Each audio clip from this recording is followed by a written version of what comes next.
धाराशिव जिल्ह्यातली एक महिला बसनं प्रवास करत होती। मग बसनं प्रवास करत असताना तिला त्या ठिकाणी बसमध्ये काही अडचण येत होती, कारण की बसमध्ये जागा नसल्यामुळं त्या महिलेला बसमध्ये उभा राहावं लागलं। पण मात्र ती महिला अपंग असल्यामुळं तिला त्या ठिकाणी नीट उभा राहता येत नव्हतं आणि गर्दी होती। पण मात्र कंडक्टर त्या ठिकाणी खुशाल पाय पसरून बसलेला होता आणि त्या महिलेला कुठं सुद्धा जागा देत नव्हता। मग त्या महिलेची त्या कंडक्टरची दोघांची एकमेकांसोबत बाचाबाची होते। ती महिला त्या कंडक्टरला खासदाराचं नाव सांगते, पण मात्र तो कंडक्टर म्हणतो, जा तुला कोणाला सांगायचं तर सांग, बसमध्ये जागाच नाही तर मी तरी काय करू। मग ती महिला तिच्याकडचा फोन करते आणि थेट खासदाराला फोन करते आणि समोरून आवाज येतो, हॅलो, मी ओमराजे निंबाळकर बोलतोय।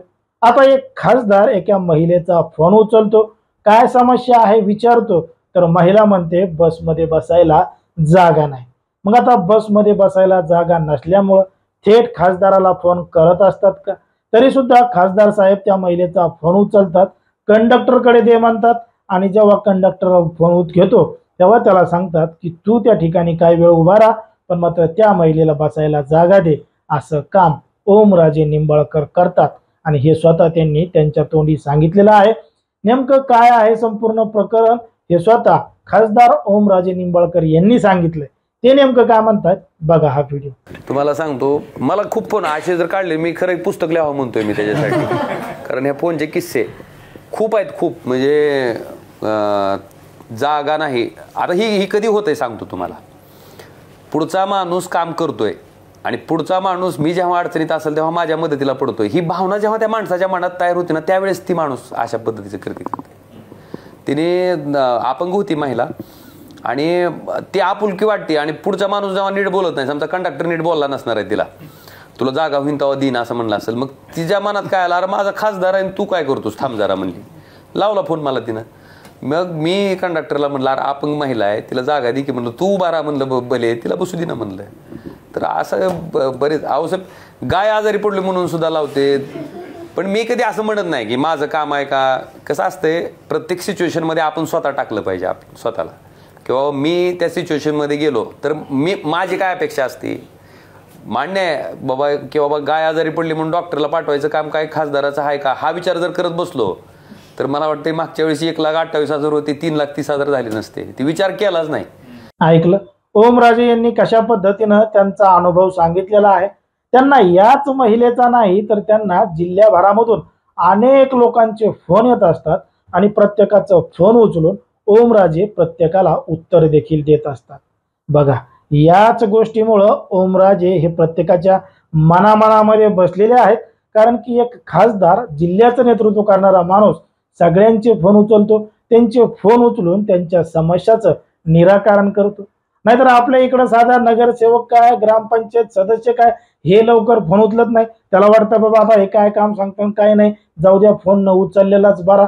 पण मात्र खासदार असून सुद्धा ओमराजे हे प्रत्येक कार्यकर्त्याचा असेल, जिल्ह्यातल्या लोकांचा असेल, त्यांची समस्या नेमकी काय आहे हे जाणून घेण्याचा प्रयत्न करतात।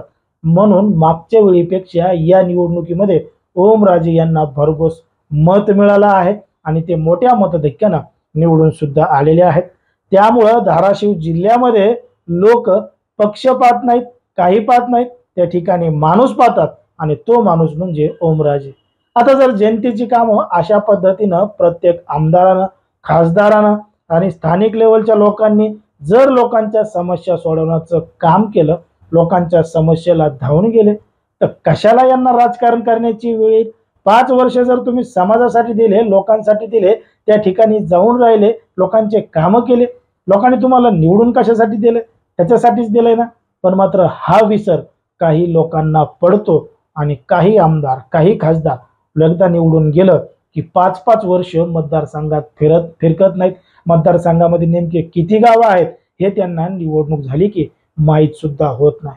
पण मात्र ओमराजे निंबाळकर हे अपवाद आहेत, हे त्यांच्या कामामुळे ओळखले जातात आणि कामामुळे संपूर्ण राज्यभरामध्ये, देशामध्ये प्रसिद्ध आहेत। जेव्हा धाराशिव जिल्ह्यामध्ये अतिवृष्टी झाली होती, मुसळधार पाऊस पडला होता आणि काही लोक पुराच्या पाण्यामध्ये अडकले होते, त्यावेळी थेट खासदार ओमराजे यांनी भेट दिली होती, स्वतः पाण्यामध्ये उतरले होते आणि बचाव कार्य सुरू केलं होतं.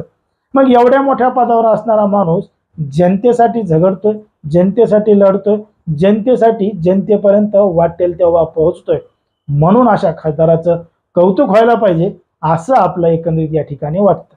पण मात्र इतर आमदार, इतर खासदार, ग्रामपंचायत सदस्य, सरपंच, नगरसेवक अशा पद्धतीनं का कसं करत नसतील? तर एखाद खासदार करू शकतो तर आपण का करू शकत नाही, असा प्रश्न त्यांना का पडत नसेल? तुम्हाला काय वाटतं हे अगदी स्पष्टपणे कमेंटमध्ये सांगा. आणि अशाच पद्धतीचे नवनवीन व्हिडिओ पाहण्यासाठी आपल्या चॅनलला लगेच सबस्क्राईब करायला देखील विसरू नका.